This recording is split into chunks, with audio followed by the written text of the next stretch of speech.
ब्रह्मांड के सबसे शक्तिशाली योद्धा लेकिन सबसे विनम्र भक्त, जिनकी बुद्धि के आगे काल भी नतमस्तक है और जिनकी भक्ति के सामने साक्षात ईश्वर भी ऋणी हो जाते हैं। रामचरितमानस का वो अध्याय जहां से श्री राम की विजय का मार्ग प्रशस्त होता है, जिसे पढ़ने मात्र से हृदय का भय समाप्त हो जाता है और असंभव कार्य भी संभव होने लगते हैं। ये गाथा है समुद्र लांघने के साहस की, लंका के अभिमान को मिट्टी में मिलाने की और माता सीता के अटूट धैर्य की। आज हम प्रवेश कर रहे हैं गोस्वामी तुलसीदास जी द्वारा रचित सुंदरकांड की पावन कथा में। आइए अपनी चेतना को हनुमान जी के चरणों में समर्पित करें और अनुभव करें उस दिव्य शक्ति का जिसने युगों युगों से भक्तों को अंधकार में रास्ता दिखाया है। सियावर रामचंद्र की जय, पवनसुत हनुमान की जय। चलिए शुरू करते हैं सुंदरकांड का ये मंगलमय पाठ। शांतम शाश्वतम प्रमेयमनघम निर्वाण शांतिप्रदम ब्रह्मा शंभु फणीन्द्र सेव्यम निशम वेदांत वेद्यम विभुम। दोहा 1। जामवंत के बचन सुहाए, सुनी हनुमंत हृदय अति भाए। तब लगी मोहि परिखेहु तुम भाई, सही दुख कंद मूल फल खाई। जब लगी आवो सीत ही देखी, होई ही काजू मोहि हर्ष विशेषी। अर्थ, जामवंत के सुंदर वचन सुनकर हनुमान जी बहुत प्रसन्न हुए। उन्होंने भाइयों से कहा, जब तक मैं सीता जी को देखकर वापस ना आऊं तब तक आप लोग दुख सहकर भी कंद मूल फल खाकर मेरी प्रतीक्षा करें।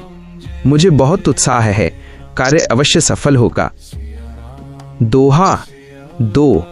कनक भूधराकार शरीरा, समर भयंकर अति बलबीरा। सजल नयन पुलकावली बाढ़ी, धरी रघुबीर हृदय अति गाढ़ी। अर्थ, हनुमान जी ने सोने के पर्वत सुमेरु जैसा विशाल शरीर धारण किया। वे युद्ध में भयानक और अत्यंत बलवान हैं। उनके नेत्रों में प्रेम के आंसू भर आए और शरीर पुलकित हो गया। श्री राम जी को हृदय में धारण करके वे चल पड़े। दोहा 3। जात पवनसुत देवन देखा, जाने कहूं बल बुद्धि विशेषा। सुरसा नामु अहिन्ह कै माता, पठ इन्हीं आई कही तेहि बाता। आजु सुरन्ह मोहि दीन्ह आहारा। सुनत बचन कह पवन कुमारा, राम काजु करी फिरी मैं आवो। सीता कई सुधी प्रभु ही सुनावो, तब तब बदन पैठी हूँ आई। सत्य कहूँ मोहि जान दे माई। अर्थ, देवताओं ने जब हनुमान जी को जाते देखा तो उनकी बुद्धि की परीक्षा लेने के लिए सर्पों की माता सुरसा को भेजा। सुरसा ने उनका रास्ता रोका। तब हनुमान जी ने कहा, माता, मैं श्री राम का कार्य करके वापस आ जाऊं तब आप मुझे खा लेना, अभी मुझे जाने दें। दोहा 4। राम काजू सबु करिहु तुम बल बुद्धि निधान। आशीष दे गई सो हर्षी चलेऊ हनुमान। अर्थ, जब हनुमान जी ने अपनी चतुराई से सुरसा को संतुष्ट कर दिया तो उसने आशीर्वाद दिया कि आप बल और बुद्धि के निधान हैं, आप राम जी के सब कार्य करेंगे। हनुमान जी हर्षित होकर आगे बढ़े। दोहा 5। निश्चरी एक सिंधु महु रहे, करी माया नभु के खग गहई। तासु कपट कपित तुंद्रतहि चीन्हा, मारि ताहि मारुत सुत कीन्हा। नाम लंकिनी एक कपि बरनी, बैठी रही लंका की करनी। अर्थ, समुद्र में एक राक्षसी सिंहिका रहती थी जो परछाई पकड़कर आकाश में उड़ते पक्षियों को खा लेती थी। हनुमान जी ने उसे मार गिराया। फिर वे लंका के द्वार पर पहुंचे जहां लंकिनी पहरा दे रही थी। दोहा 6। तात स्वर्ग अपवर्ग सुख धरिय तुला एक अंग। तूल न ताहि सकल मिली जो सुख लव सतसंग। अर्थ, हनुमान जी ने लंकिनी को परास्त किया। तब उसने कहा, हे तात, तराजू के एक पलड़े पर स्वर्ग और मोक्ष के सुख को रखा जाए तो भी वो उस सुख के बराबर नहीं हो सकता जो क्षण भर के सत्संग संत के मिलन से मिलता है। दोहा 7। मसाक समान रूप कपिधरी, लंका चलेऊ सुमिरी नरहरि। नाम विभीषणु देखी गृह शोभा, बरनी न जाई हृदय अति लोभा। रामायुध अंकित गृह शोभा, बरनी न जाई। नव तुलसी के वृंद तह देखी हर्ष कपिराई। अर्थ, हनुमान जी मच्छर जैसा छोटा रूप लेकर लंका में घुसे। उन्होंने विभीषण का घर देखा जहां राम नाम अंकित था और तुलसी के पौधे लगे थे। ये देखकर हनुमान जी बड़े प्रसन्न हुए। दोहा 8।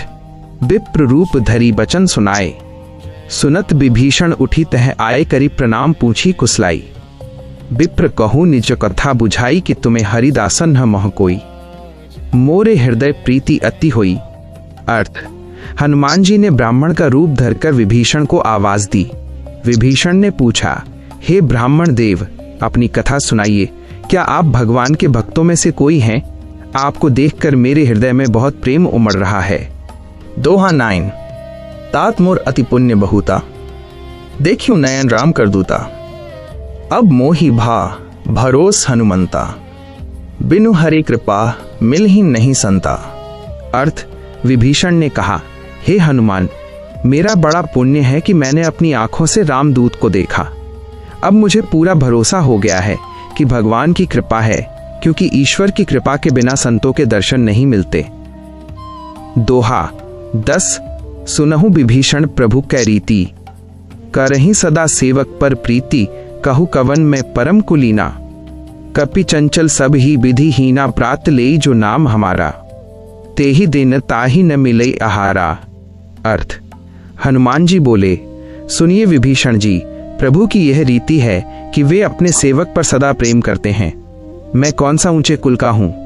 मैं तो चंचल बंदर हूं, जिसका सुबह नाम लेने से उस दिन भोजन भी नहीं मिलता। फिर भी प्रभु ने मुझ पर कृपा की है। दोहा 11। असमय अधम सखा सुनु मोहु पर रघुबीर, कीन्ही कृपा सुमिरी गुण भरे बिलोचन नीर। अर्थ, हनुमान जी ने विभीषण से कहा, हे सखा, सुनिए, मुझ जैसे नीच कुल वाले पर भी श्री रघुनाथ जी ने कृपा की है। उनके गुणों का स्मरण करते ही हनुमान जी की आंखों में प्रेम के आंसू भर आए। दोहा 12। जानत हूं अस स्वामी बिसारी, फिरहि ते काहे न होहि दुखारी। एही विधि कहत राम गुण ग्रामा, पावा अनिर्वाच्य विश्रामा। अर्थ, ऐसे स्वामी श्री राम को भूलकर जो लोग भटकते हैं, वे दुखी क्यों न होंगे। इस प्रकार श्री राम के गुणों का गान करते हुए हनुमान जी ने अवर्णनीय शांति का अनुभव किया। दोहा 13। जुगति विभीषण सकल सुनाई, चलेउ पवन सुत विदा कराई। करी सोई रूप गयो पुनि तहवा, बन अशोक सीता रह जहवा। अर्थ, विभीषण ने सीता जी से मिलने की सारी जुक्ति सुनाई। तब हनुमान जी विदा लेकर विदा हुए और छोटा रूप धारण करके उस अशोक वाटिका में पहुंचे जहां माता सीता विराजमान थीं। दोहा 14। देखी मन ही महु कीन्ह प्रणामा, बैठे ही बीत जात निसिजामा। कृस तन शीस जटा एक बेनी, जपति हृदय रघुपति गुण श्रेणी। अर्थ, हनुमान जी ने मन ही मन उन्हें प्रणाम किया। माता सीता को बैठे बैठे ही रात के पहर बीत रहे थे। उनका शरीर दुबला हो गया था, सिर पर जटाओं की एक वेणी चोटी थी और वे हृदय में श्री रघुनाथ जी के गुणों का जाप कर रही थीं। दोहा 15। निज पद नयन दिए मन राम पद कमल लीन, परम दुखी भा पवन सुत देखी जानकी दीन। अर्थ, सीता जी की दृष्टि अपने चरणों पर थी और मन श्री राम के चरण कमलों में लीन था। जानकी जी को इतना दीन दुखी देखकर पवन पुत्र हनुमान जी स्वयं बहुत दुखी हुए। दोहा 16। तरु पल्लव महु रहा लुकाई, करी विचार करो का भाई। तेही अवसर रावनु तह आवा, संग नारी बहु किए बनावा।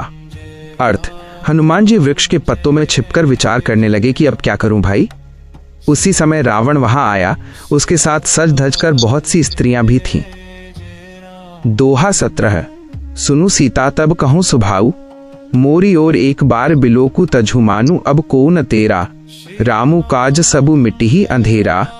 अर्थ, रावण ने कहा, हे सीता, मेरा स्वभाव सुन, एक बार मेरी ओर देख, अपना हठ त्याग दे। अब तेरा कोई रक्षक नहीं है, राम की आशा छोड़ दे, सब अंधेरा मिट जाएगा, सुख मिलेगा। दोहा 18। तृणधरी ओट कहती बैदेही, सुमिरी अवधपति परम सनेही। सुनु दसमुख खद्योत प्रकाशा, कबहू की नलिनी करई विकासा। अर्थ, सीता जी ने घास के तिनके की ओट लेकर मर्यादावश अपने परम स्नेही पति श्री राम का स्मरण करते हुए कहा, हे दशमुख, सुन, क्या जुगनू के प्रकाश से कभी कमलिनी खिल सकती है? अर्थात तू राम जी के सामने जुगनू जैसा है।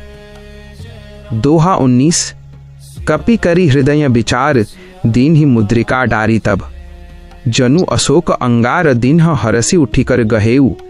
अर्थ, जब रावण चला गया और सीता जी विलाप करने लगी, तब हनुमान जी ने विचार करके प्रभु की अंगूठी नीचे गिरा दी। सीता जी ने समझा कि अशोक वृक्ष ने अंगारा दिया है। उन्होंने हर्षित होकर उसे हाथ में उठा लिया। दोहा 20। तब देखी मुद्रिका मनोहर, राम नाम अंकित अति सुंदर चकित चितव मुद्री पहचानी, हर्ष विषाद हृदय अकुलानी।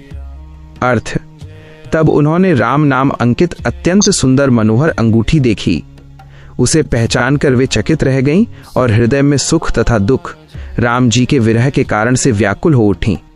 दोहा 21।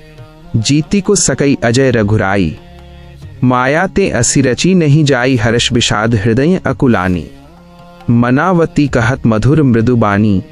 अर्थ, सीता जी सोचने लगीं कि श्री रघुनाथ जी तो अजय हैं, उन्हें कौन जीत सकता है, और माया से ऐसी राम नाम वाली अंगूठी बनाई नहीं जा सकती।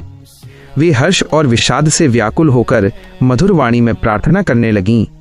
दोहा 22।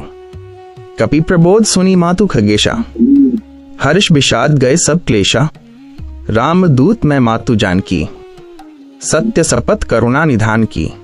अर्थ, हनुमान जी ने ऊपर से ही मधुर वचन कहे, जिसे सुनकर सीता जी का भय दूर हुआ। हनुमान जी ने कहा, हे माता, मैं श्री राम का दूत हूं, मैं करुणाधान की सच्ची शपथ खाकर कहता हूं। दोहा 23। सुनु माता साखा मृग नहीं, बल बुद्धि विशाल, प्रभु प्रताप ते काल ही खाई सकई करी व्याल।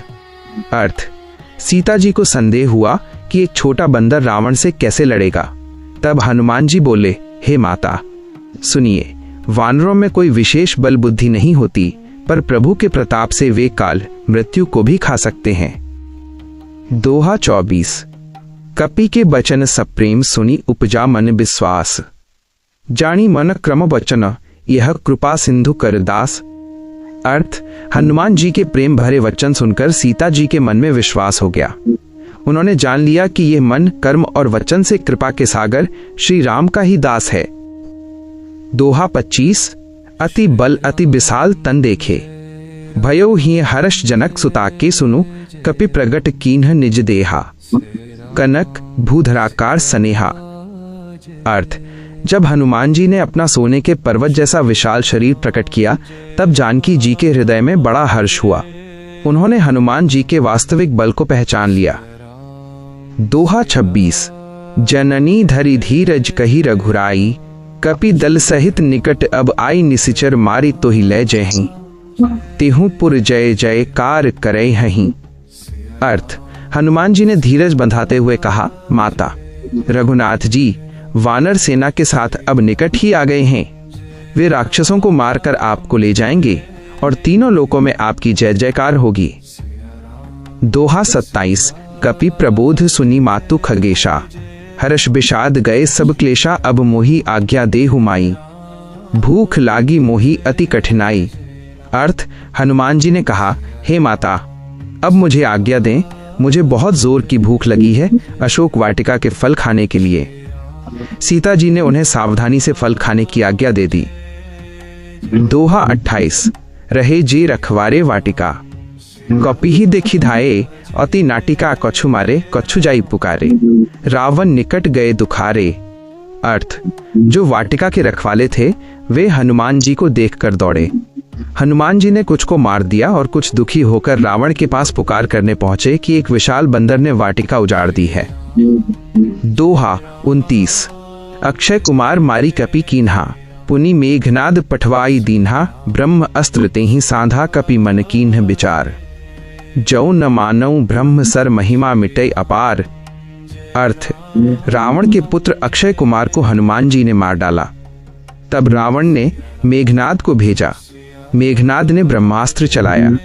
हनुमान जी ने सोचा कि यदि मैं ब्रह्मास्त्र का मान नहीं रखूंगा तो इसकी महिमा मिट जाएगी, इसलिए वे स्वेच्छा से बंध गए। दोहा 30। कपि बंधन सुनी निश्चर धाये, कौतुक देखी सभा ले आए, दसानन देखी कपि मन कीन्हा, निज प्रभु प्रताप मति दीन्हा। अर्थ, हनुमान जी के बंधने की खबर सुनकर राक्षस दौड़े और तमाशा देखते हुए उन्हें सभा में ले आए। रावण को देखकर हनुमान जी ने मन ही मन अपने प्रभु के प्रताप का स्मरण किया। दोहा 31। कपिबंधन सुनी निश्चर धाये, कौतुक देखी सभा ले आए। कपि देखी सुनी विस्मित भयो, रावण कहीं बुझाई। अर्थ, हनुमान जी के बंधने की खबर सुनकर राक्षस दौड़े और उन्हें कौतुक तमाशा देखने के लिए सभा में ले आए। रावण ने उन्हें देखकर आश्चर्यचकित होकर पूछा कि तुम कौन हो। दोहा 32। सुनु रावण में राम कर दूता, जा नहीं मोहि जग विदित अदूता जाके, बल लवलिस्ते धरई धनिहीन दसकंद, अजहु मोहि जानू रघुबीर कर बंद। अर्थ, हनुमान जी बोले, हे रावण सुन, मैं श्री राम का दूत हूं। जिनके लेश मात्र बल से तूने 10 दिशाओं को जीता है, उन्हीं रघुवीर का दास मुझे जान। दोहा 33। खायो फल प्रभु आय सुपाई, कपि सुभाव तेहि दीन्हि उजारी, सुनु 10 कंठ तजहु अभिमाना, राम ही भजहु कृपा निधाना। अर्थ, मैंने प्रभु की आज्ञा पाकर फल खाए और बंदर स्वभाव के कारण वाटिका उजाड़ दी। हे रावण, अभिमान त्याग दे और कृपा निधान श्री राम का भजन कर। दोहा 34। सजल नयन कह कपि सुनी रावण, रामचरण तजी कहाँ से धावन, मोह मूल बहुसूल प्रद त्यागहु तम अभिमान, भजहु राम रघुनायक कही, कृपा सिंधु भगवान। अर्थ, हनुमान जी ने प्रेम भरे नेत्रों से कहा, हे रावण, राम के चरणों को छोड़कर कहां भटक रहा है। मोह और अहंकार जो दुखों की जड़ है, उसे त्याग दे और कृपा के सागर भगवान राम को भज। दोहा 35।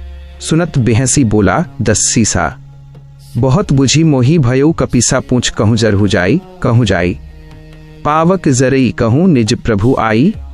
अर्थ, हनुमान जी की सीख सुनकर रावण हंसकर बोला, ये बंदर तो बहुत ज्ञानी निकला, इसकी पूंछ में आग लगा दो, देखें इसका प्रभु इसे बचाने आता है या नहीं।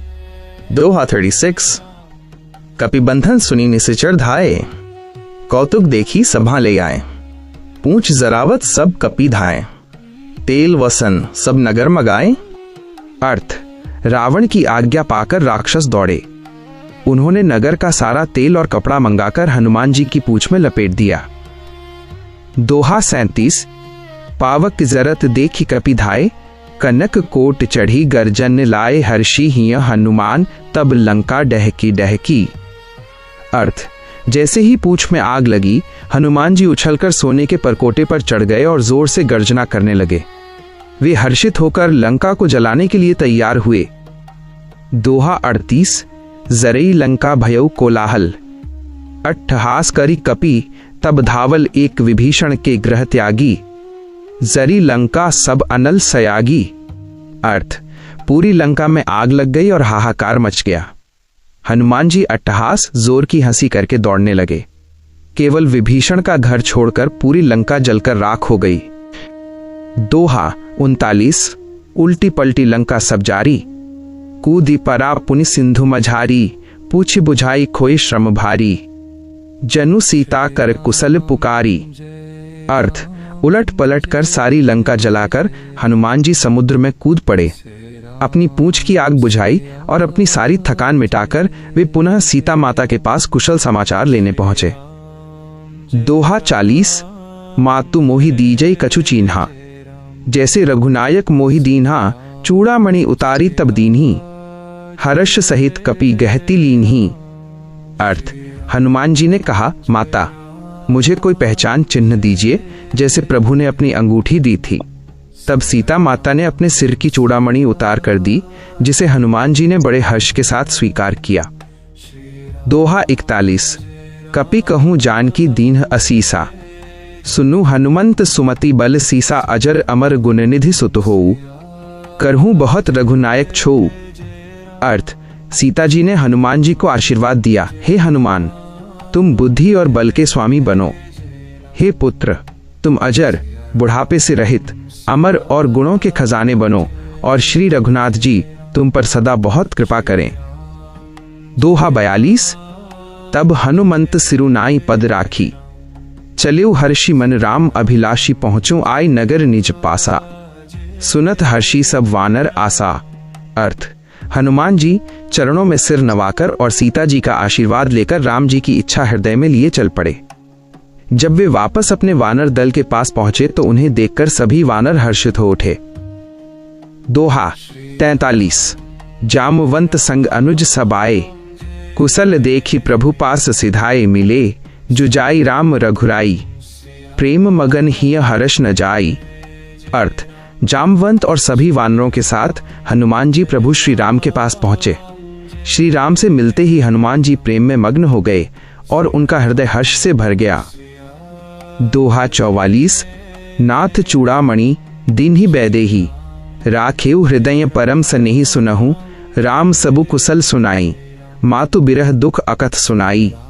अर्थ, हनुमान जी ने कहा, हे नाथ, सीता जी ने ये चूड़ामणि दी है, इसे अपने हृदय से लगा लीजिए। फिर उन्होंने माता सीता के विरह का वह दुख सुनाया जिसका वर्णन करना कठिन है। दोहा 45। सुनु कपितोहि समान उपकारी, नहीं को सुर नर मुनि तनुधारी, प्रति उपकार करो का तोरा, सन्मुख होई न सकत मन मोरा।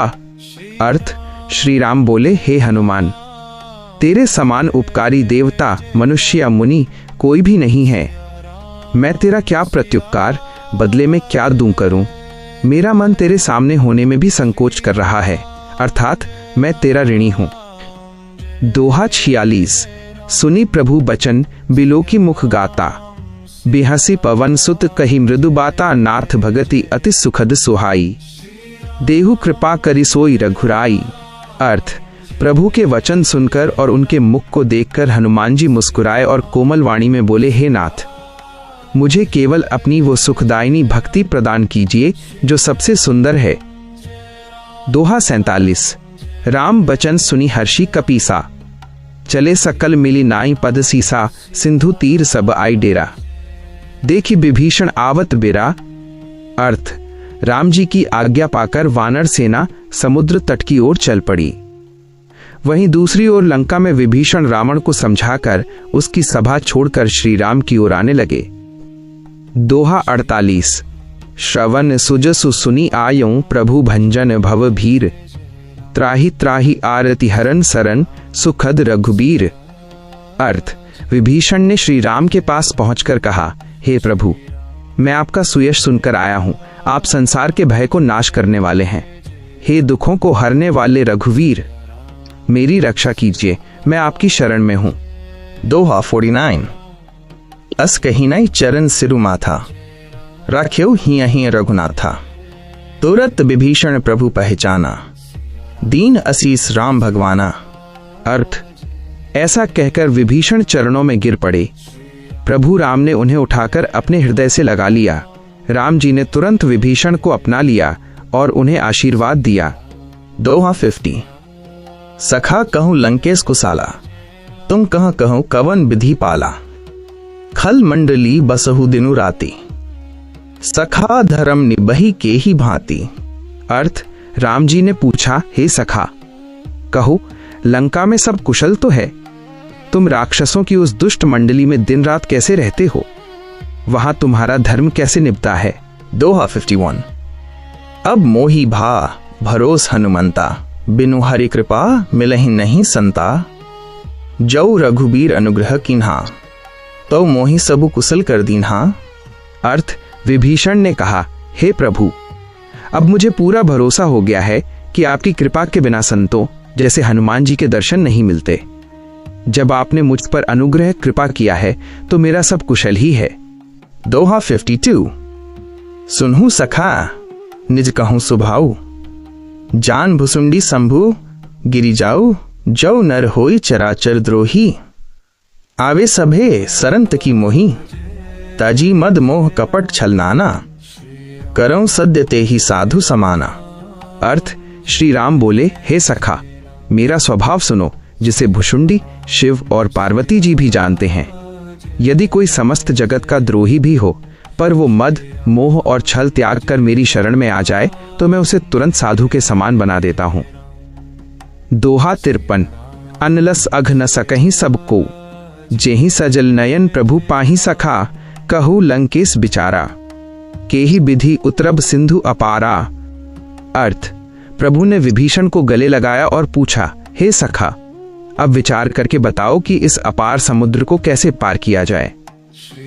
दोहा 54।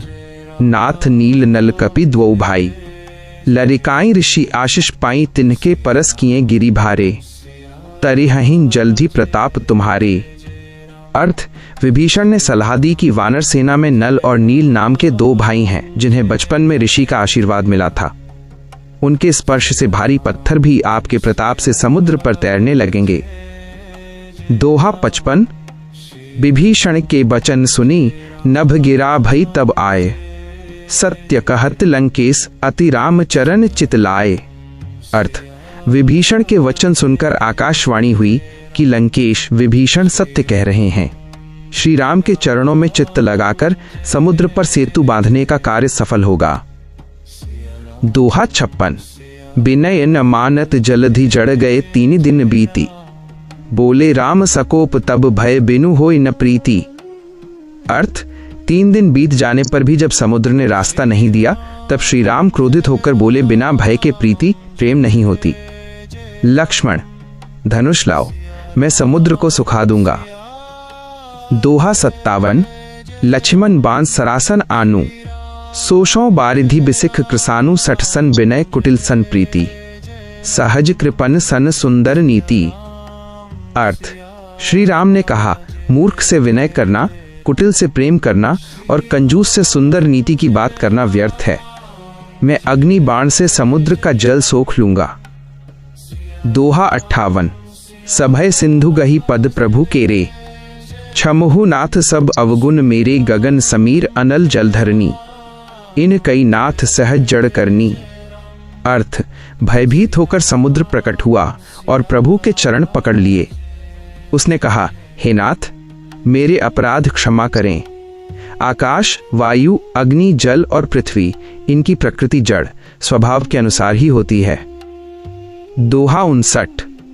प्रभु भल कीन्ह मोहि सिख दीन्ही, मर्यादा पुनि तुम्हारी कीन्ही, अब प्रभु करहूं सोई बेगी उपाई, जेहि विधि कपि कटक उतराई। अर्थ, समुद्र ने कहा, प्रभु आपने मुझे अच्छी शिक्षा दी, अब आप वह उपाय करें जिससे वानर सेना समुद्र पार कर सके। नल और नील के हाथों से पत्थर तैरने लगेंगे। दोहा 60। अंतिम दोहा। सकल सुमंगलदायक रघुनायक गुणगान, सादर सुनहिं ते तरहिं भव सिंधु बिना जल जान। अर्थ, श्री रघुनाथ जी का गुणगान सभी मंगलों को देने वाला है। जो इसे आदर पूर्वक सुनते हैं वे बिना किसी जहाज के ही इस संसार रूपी भवसागर को पार कर जाते हैं। इति श्रीमद्रामचरितमानसे सकल कलिकलुष विभंजने 5 सोपान सुंदरकांड समाप्त।